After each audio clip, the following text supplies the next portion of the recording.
As the saying goes, friends are the family you choose. If this Thanksgiving you can't be with your family, fill your house and your table with all your favorite people and host a Friendsgiving. Rachel Naud, editor of In Between magazine, has some tips on how to host a fun, stress-free dinner with all your favorite turkeys.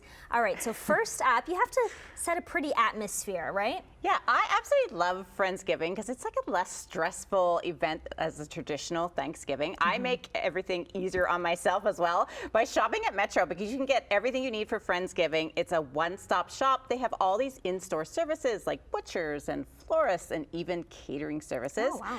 The first thing you want to do is set the mood, set the tone with your decor. I picked up these lovely flower arrangements, gourds, all from Metro at the floral section. And I think it just helps set the party with a nice festive flair. Right, and these are beautiful autumn colors as well. And you would put that on your table, or how would you do it? Yeah, just have your table set so everybody knows that's where the party's happening, right? At the dinner. Obviously you can't have a party without food. So what are we serving at a Friendsgiving? I think every Friendsgiving should start with a signature cocktail and some nibbles. Right. This is what I call my turkey twist. It's basically like a punch. I put some orange juice, some cranberry juice. If you're doing a mocktail version, if you have people who aren't drinking, you can add some sparkling water or some ginger ale. For a cocktail, you can add a shot of vodka or top it off with some sparkling wine or champagne.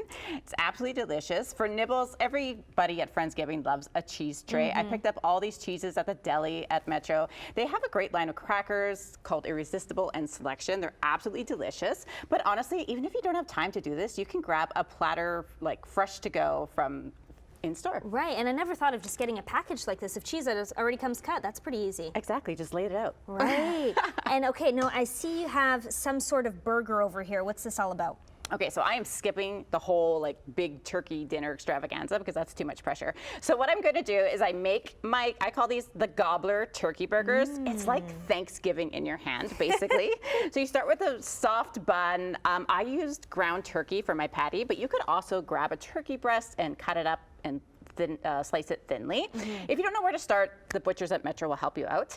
And then you build your burger. So what I did is I made a herb aioli, which is just another term for making a fancy pants mayonnaise. I put like sage and fresh rosemary, some lemon, some salt and pepper, put that on there. Obviously some cranberries, some stuffing. I like a creamy Havarti cheese on it, and it's absolutely delicious. You can also heat up some gravy, put it in a little bowl beside it, and use it as a dipper. And it's off the hook. And so that kind of takes the pressure off. It becomes a more casual Thanksgiving kind of meal.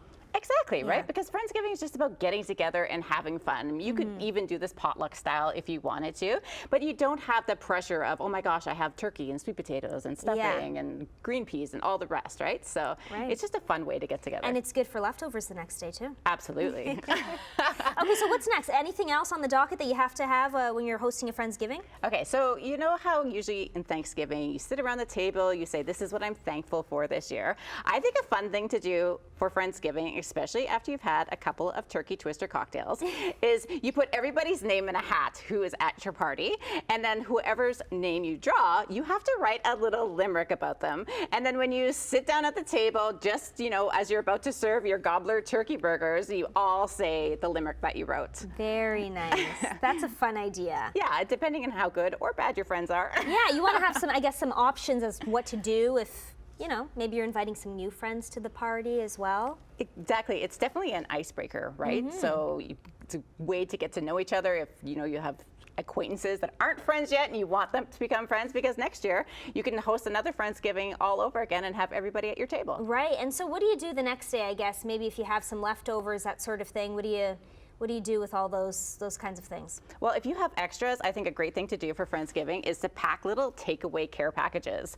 Especially, you know, maybe if they've had a few extra turkey twisters and nothing the next morning goes down better than a nice, delicious, indulgent turkey burger. So you could pack them little takeaway packages. I also love the idea of putting together like a beauty pamper package for them. So send them home with little eye masks or like a face roll or anything to pamper them, you know, the next morning if they've stayed a little late. That's that kind of Thanksgiving, huh? I wasn't aware that we were doing that kind of Thanksgiving, but it sounds really fun. Thank you so much for joining us. Thanks for having me. Rachel Naud, thank you. Very fun.